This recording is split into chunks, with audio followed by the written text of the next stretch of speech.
Hey friends, this is Sketchdart and I'm Marla. I'm so glad you're here. Today we are drawing slime bubble letters Y and Z for Halloween. And this is the last video in this series. I'm super excited to get this uploaded in time for Halloween so you can make posters, drawings, whatever it is you're doing.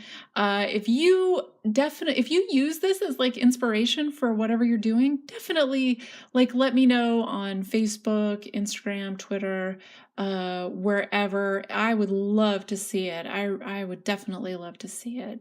So I'm going through here. I've got the last three. I don't know if the ampersand that's not a letter, but I always feel like when I do a drawing series, I have to include that because it's like probably the most difficult thing to draw, but it's like if you're going to make words or anything, you need to know how to draw it. Like it's so difficult that I don't want to like go through all the letters and then leave like one of the most difficult things to draw out of the series. So I always feel like I want to add that in. Plus, it's like a fun little challenge. Like, how am I going to do this myself? Like, I try it out a few times, and you can definitely see from my pencil markings that I drew it and erased a couple times before I even started filming the video, which is why I left my pencil markings in to begin with. Like, I didn't want to just like start drawing. I'm not really someone who just freehand draws with markers. It's just not the way I draw. And when you draw, you'll discover what your style is, like the way that you like drawing. I really like to pencil draw, and then if I'm coloring it or putting in markers or paints, I like to do that over the pencil markings or like kind of lightly pencil it in and then erase and draw.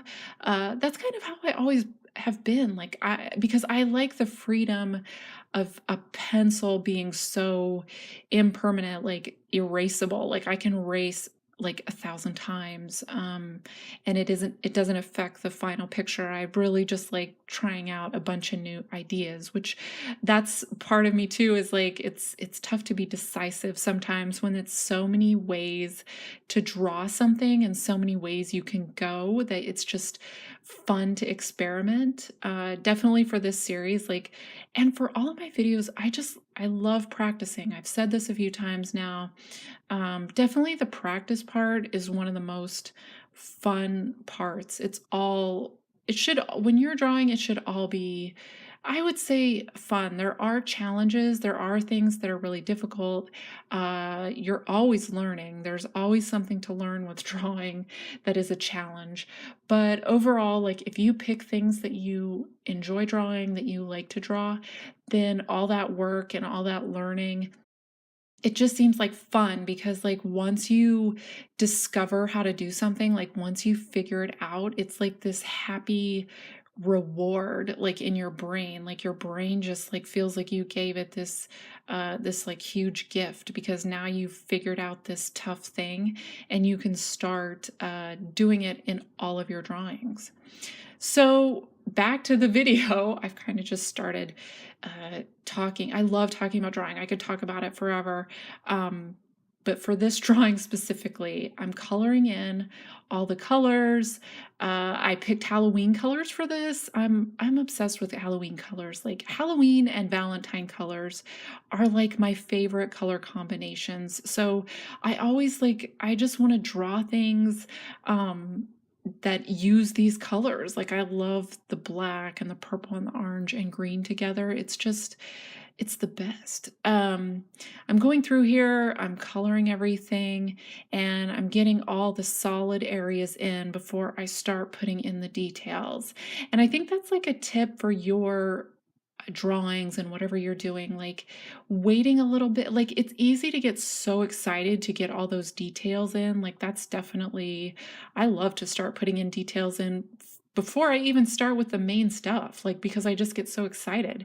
But if you can hold off, if you can be patient and put those in after you lay in the flat color, then basically that color, they aren't going to smear together.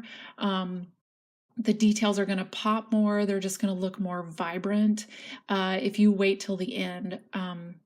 and it'll just give you a more like clear, crisp effect. Now, if for some reason you had details and you wanted them to look like they were in the background or that they weren't showing very much, then yeah, there are techniques where you would put those in first and then you would lay color over the top of that so that they wouldn't show up as much and that they would look like they were in the background, or they would look like they were underneath the layer of color or the object that you were drawing. I'm going through here and I'm putting in a shadow of darker green for the slime. I wanted the slime to look really blobby and gross for Halloween. Like, all of these details, putting all this in just helps to add to kind of that grossness. And I think I could have done even more. Like, I could have made it more drippy and blobby and put in like eyeballs and guts and stuff like that. But I kind of just wanted, I just wanted it to have like a basic like dripping slime over the letters. I wanted just kind of a starting off point for whatever you were drawing, so that then you could take this and do whatever you wanted it to it for your drawing. So I'm putting in the highlights here. I definitely like bubble letters have a very classic shiny highlight, and I definitely wanted to put that in. And then the slime itself is super shiny and gross looking.